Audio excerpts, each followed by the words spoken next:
19वीं सदी के प्रारंभ में जब नेपोलियन का साम्राज्य अपने चरम पर था और संपूर्ण यूरोप में हलचल मची हुई थी, तो इटली भी इससे अछूता नहीं था। 19वीं सदी में इटली में एक राजनीतिक और सामाजिक अभियान चला, जिसने इतालवी प्रायद्वीप के विभिन्न राज्यों को संगठित करके एक राष्ट्र बना दिया।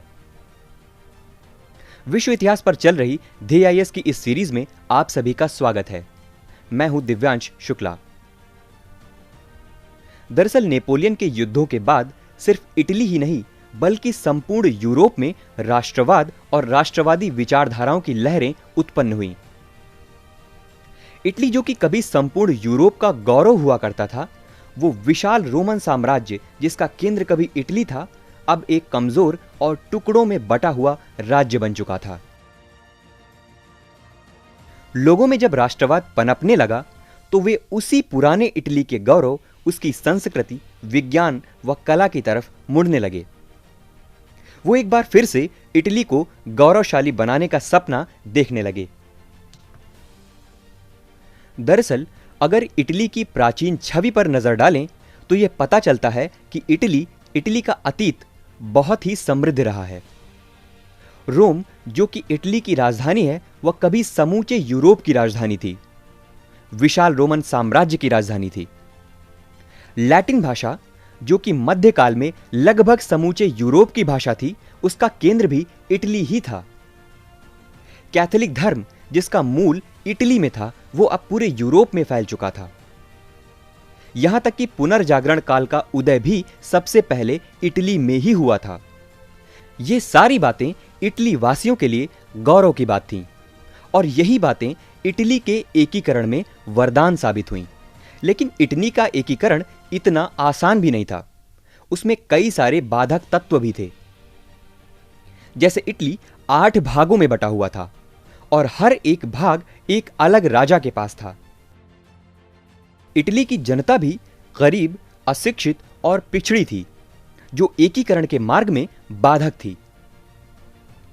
एकीकरण के पहले वाले इटली पर अगर नजर डालें तो वे 8 राज्य क्रमशः सार्डिनिया, लोम्बार्डी, वेनेशिया, परमा, मोडेना, टस्कनी, पेपल राज्य और सिसिली थे। इसके अलावा इटली के एकीकरण में जो सबसे बड़ी बाधा थी वह था पोप। दरअसल पेपल स्टेट पर पोप का शासन चलता था और रोम उसकी राजधानी थी। कैथोलिक धर्म पूरे यूरोप में फैला हुआ था और पोप उसका मुखिया था। अतः पोप को चुनौती देने का मतलब था कि पूरे कैथोलिक यूरोप को चुनौती देना। इटली पर अगर नजर डालें तो यह भूमध्य सागर पर बसा हुआ एक प्रायद्वीप सरीखा देश है।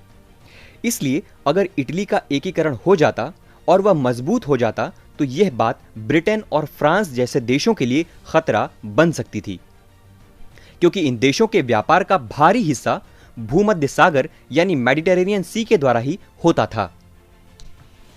इस प्रकार कुछ ऐसे तत्व थे जो कि इटली के एकीकरण का समर्थन कर रहे थे, तो कुछ इस एकीकरण में बाधक भी थे।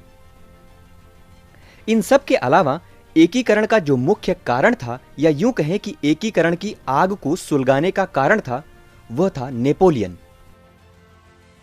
दरअसल इटली पर नेपोलियन का शासन लगभग 2 दशकों तक यानी 1796 से लेकर 1814 तक बना रहा। अन्य देशों की तुलना में यह अवधि ज्यादा लंबी रही।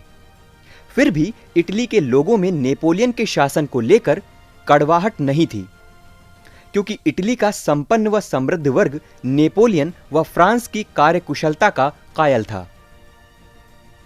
और यही कारण था कि भले ही नेपोलियन के छत्र तले ही सही, पर समूचे इटली ने एकता का एहसास किया था। इसके साथ ही 1814 में नेपल्स का राजा मूरत, जो कि नेपोलियन की बहन का पति था, उसने इटली को एकीकृत करने की कोशिश की थी। लेकिन उसी समय नेपोलियन की हार हो चुकी थी और 1815 तक नेपोलियन का सितारा अस्त हो चुका था, जिसके बाद मूरत को भी हत्या कर दी गई और उसका यह सपना पूरा नहीं हो सका था। लेकिन मूरत के इस यूनियन ऑफ इटली वाली सोच ने वहां के लोगों को जरूर जागृत कर दिया था। ये तो थी इटली के एकीकरण के लिए जिम्मेदार कुछ घटनाएं। अब एकीकरण किस तरह किया गया तथा इस एकीकरण में कावूर, गैरिबाल्डी तथा मैजिनी का क्या योगदान रहा, इसकी चर्चा हम अपने अगले एपिसोड में करेंगे।